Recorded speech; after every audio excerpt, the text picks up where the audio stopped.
Hello friends, আজকে একটা নতুন রেসিপি নিয়ে এলাম, মুরগির ছাট। দেখতে থাকুন। কড়া বসালাম, ফার্স্টে সরষের তেল দিয়ে দিলাম, তারপর গোটা গরম মশলা, পেঁয়াজটাকে ভালো করে ভেজে নেব।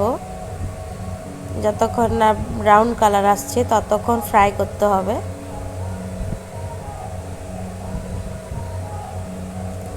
ভালো করে ফ্রাই করে নিতে হবে।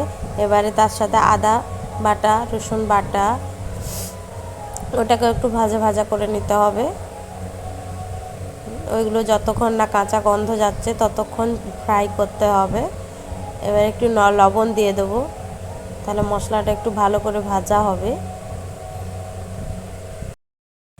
হলুদ গুঁড়ো, লঙ্কা গুঁড়ো দিয়ে দিলাম, গুঁড়া লঙ্কা।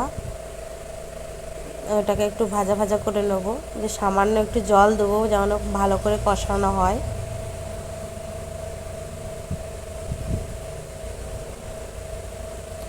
যতক্ষণ না তেল ছাড়ছে, এবারে একটু টমেটো দিয়ে দেবো। টমেটোটাকে ভালো করে ফ্রাই করতে হবে।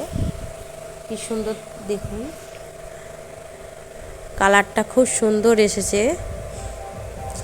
এবারে ছাঁটগুলো দিয়ে দেব।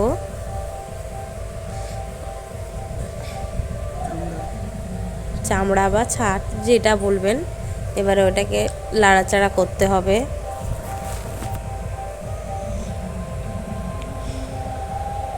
এবারে একটু তেল দেবে, ওইটা একটু জল দিয়ে দিয়ে ভালো করে কষাতে হবে।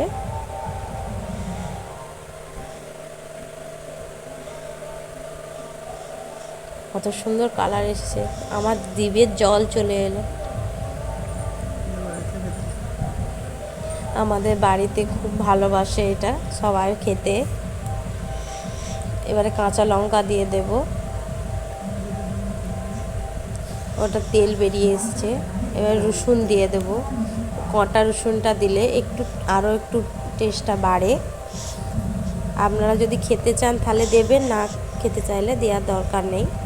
ওটাকে ভালো করে একটু ফ্রাই করে নিতে হবে। আরও কষাবে, ভালো করে এটা কষিয়ে নিতে হবে। ভিনিগার যদি না থাকে লেবুর রসও দিতে পারেন। আমার কাছে ছিল না, তাই দিয়ে দিয়েছি লেবুর রস। কি সুন্দর কালারটা এসেছে। এবারে একটু লাস্টে গরম মশলা ছড়িয়ে দেব। হয়ে এসেছে, আর একটু লাড়াচাড়া করে নেব, দিয়ে এবারে সার্ভ করে নেব। কি সুন্দর, এটা ভাত রুটি দিয়ে খেতে পারবে।